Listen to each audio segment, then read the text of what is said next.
Eh bien, hello à tous, et bienvenue dans cette nouvelle vidéo de Y'a comme un geek. Écoutez, je vais vous parler, je vais vous faire mon petit ressenti sur la saison 2 de Bastard. Forcément, ça va spoiler un peu plus que ma petite note d'intention, ma petite vidéo d'intention sur la saison 1, où je suis resté un petit peu plus généraliste pour pas spoiler, parce que le but, c'était bien sûr la découverte de chacun d'une œuvre culte. Alors là, déjà, ce que je peux vous dire, et je vais déjà commencer séance tenante, puisque bien sûr, la saison 2 se passe directement après la saison 1. Vous l'avez pris dans vos dents, c'est fait.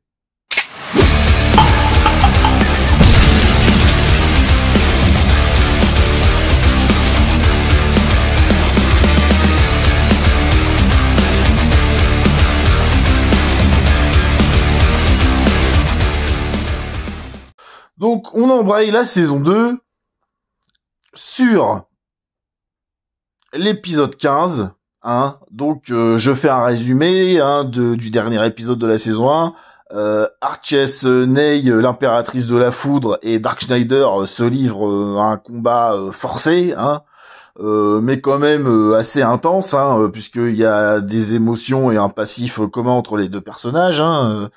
Voilà. Et on finit avec un Dark Schneider qui va lever la malédiction sur son ancienne protégée en s'arrachant littéralement le cœur. Et c'est pas une conne métaphore, pour le coup.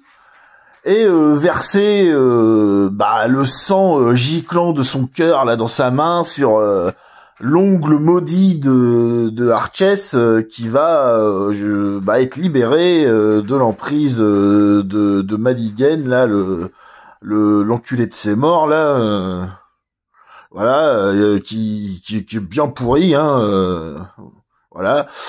Et on repart donc sur l'épisode 15 qui est la saison 2, mais c'est pas marqué comme ça, c'est plus une suite, c'est bien marqué épisode 15 sur Netflix.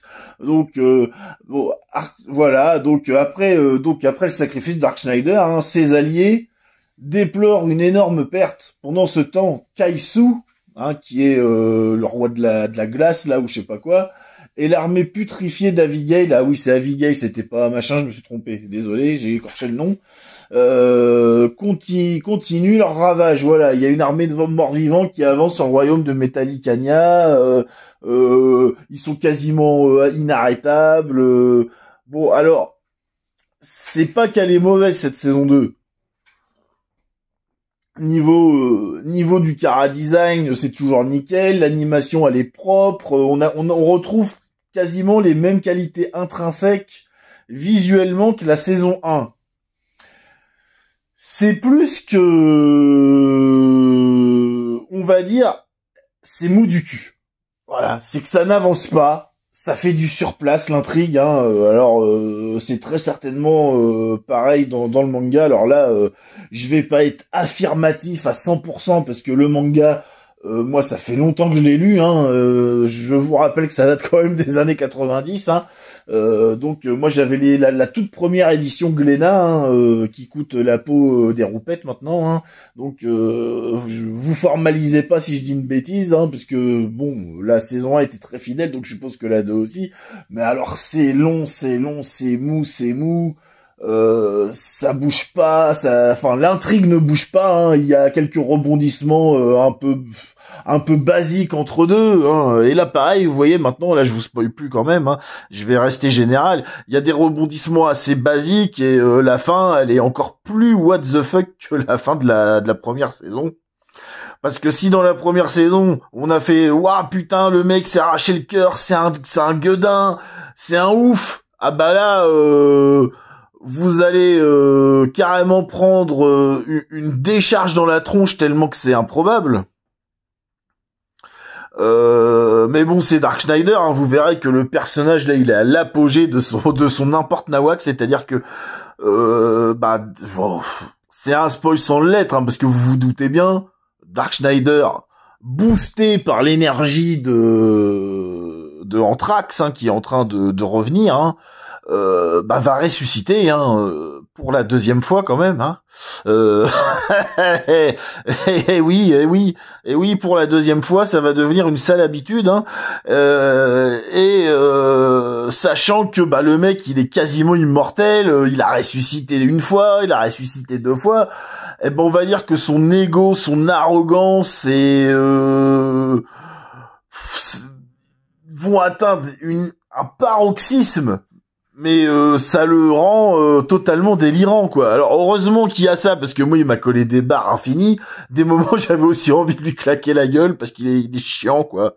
Il est chiant, quoi. Il a pas de respect trop pour les autres, dont le pauvre ninja Gaïa, où il fait ouais c'est mon subalterne et tout, alors que le mec il se casse le pompon à lui sauver le cul. Bon, on est toujours gratifié de beaux clins d'œil, voilà, à la culture métal. Là-dessus, ça perd pas le fil, autant avec les pouvoirs que les noms de certains ennemis. Là, le principal antagoniste de cette saison 2 va être Heidi, qui est un espèce de mort-vivant à capuche qui fait forcément beaucoup penser à la mascotte Eddie de Iron Maiden, forcément, ça va tromper personne, voilà, on va avoir plein de références comme ça, et ça, c'est crescendo, c'est un peu plus discret que dans la saison 1 où là, on en avait quasi à tous les épisodes, ça partait par-ci par-là, donc là, on est sur une saison, je dirais, de transition, qui se laisse regarder, parce que c'est du 36e degré, le perso est tellement imbuvable qu'il en est drôle, il est tellement égocentrique et extravagant que ça en devient marrant, mais il y a quand même une baisse de rythme très très très très significative qui rend cette saison un peu plus mollassonne, et en fait quand on l'a fini on fait ouais bon voilà quoi. T'attends plus la suite pour que ça bouge que tu te dis que t'as appris quelque chose de bien, quoi. Parce que même là, le lore va pas s'étoffer plus, on va pas apprendre plus de sauce sur les personnages. Ça va être un peu bateau, ça va suivre un petit train-train qui s'est mis en place et pas apporter grand chose de plus, j'ai envie de vous dire. Alors bon, sur la fin vous verrez, les combats ils sont grandiloquents, on en prend plein la gueule, au niveau des effets de pouvoir et tout, là-dessus il y a rien à dire, mais par contre maintenant là clairement faut attendre la suite pour que ça bouge un brin, parce que là ça fait un peu Michael Jackson, ça fait une moonwalk un peu, c'est pas que ça recule mais presque, Donc voilà pour mon ressenti. Ça se laisse regarder, mais bon, on est en attente de plus. Le gros point fort de cette saison 2, c'est Dark Schneider, forcément le personnage principal. Tout est mis sur lui, il est pas là, la série elle serait même très fade. Il a ce truc, ce personnage, ce brin de folie, d'égocentrisme pur, quoi, d'égoïsme fatal, puis des moments, des élans héroïques qui font qu'il fait le job à lui tout seul, et donc du coup on arrive quand même à garder le fil juste pour poursuivre ses aventures, quoi, en fait, tout simplement, donc là-dessus c'est une réussite. Mais bon, sur le reste, le background il a été posé, les personnages principaux ont été posés, il y a rien de vraiment faramineux, quoi. Va vraiment falloir attendre une troisième salve d'épisodes. Alors en espérant que Netflix continue sur son lancée, parce que de la première fournée d'épisodes à la deuxième, on n'a pas attendu longtemps, on a attendu 3 mois, et c'est quand même très rare que Netflix se dépêche à ce point. Donc là, écoutez, moi je suis dans un ressenti mitigé pour cette saison 2. Maintenant, j'attends de voir la suite. Voilà. Donc vous voyez, c'est un petit avis comme ça, c'est pas non plus une critique super étoffée où je vais baratiner pendant des heures. C'est un ressenti pur, ça pourrait même, si j'étais sur le 7e, s'appeler un HO, quasiment, parce que là c'est un peu ce que je vous fais, c'est un ressenti. Voilà. Donc vous avez mon petit avis sur la saison 2 de Bastard, et moi j'attends quand même la saison 3. Voilà. Écoutez, je vous remercie de suivre la chaîne, de nous suivre sur les réseaux, oubliez pas qu'on est un petit peu partout, Facebook, Instagram, TikTok. Hein. Oubliez pas de mettre la cloche pour être notifié, de vous abonner partout. Oubliez pas aussi de mettre un commentaire, de me donner votre avis sur Bastard, ce que vous en pensez, si vous êtes d'accord avec moi, si vous auriez préféré que je mette en lumière certains éléments significatifs que j'ai peut-être omis, bien sûr de façon consciente, parce que mon but c'est pas non plus de tout spoiler.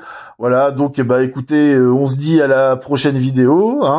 Et comme d'habitude, je vous souhaite une bonne matinée, une bonne journée, une bonne soirée, et je vous dis à la prochaine. Allez, salut à tous!